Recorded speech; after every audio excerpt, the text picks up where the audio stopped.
एक घने जंगल में एक नटखट बंदर रहता था। वो बहुत चालाक था, लेकिन उसकी आदत थी सबका मजाक उड़ाना। उसी जंगल में एक विशालकाय हाथी भी रहता था। हाथी बहुत शक्तिशाली होने के साथ साथ शांत और दयालु स्वभाव का था। बंदर को हाथी की शांति और गंभीरता पसंद नहीं थी। वो रोज किसी न किसी तरह से हाथी को परेशान करता। कभी उसकी पीठ पर कूद जाता, कभी उसकी पूंछ खींच लेता, तो कभी पेड़ों से फल फेंककर उसे चिढ़ाता। हाथी हर बार मुस्कुराकर चुपचाप सह लेता। बंदर सोचता, ये हाथी कितना मूर्ख है, इतना बड़ा होकर भी कुछ नहीं करता।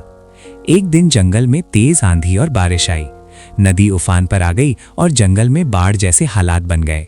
बंदर एक ऊंचे पेड़ पर तो चढ़ गया, लेकिन बारिश से उसकी डालियां टूटने लगीं। थोड़ी ही देर में वो घबराकर चिल्लाने लगा, बचाओ, कोई मुझे बचाओ। अब उसकी चालाकी काम नहीं आ रही थी। उसी समय हाथी नदी के किनारे से गुजर रहा था। उसने बंदर की आवाज सुनी। बंदर को देखते ही उसे याद आया कि यही बंदर रोज उसे परेशान करता था।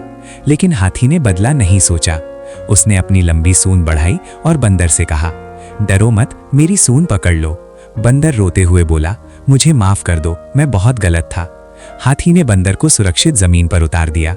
बंदर हाथी के पैरों में गिर पड़ा और बोला, आज मुझे समझ आ गया कि ताकत दिखाने में नहीं, बल्कि क्षमा और दया में होती है। हाथी मुस्कुराया और बोला, और बुद्धिमानी केवल चालाकी में नहीं, बल्कि सही समय पर सही व्यवहार करने में होती है।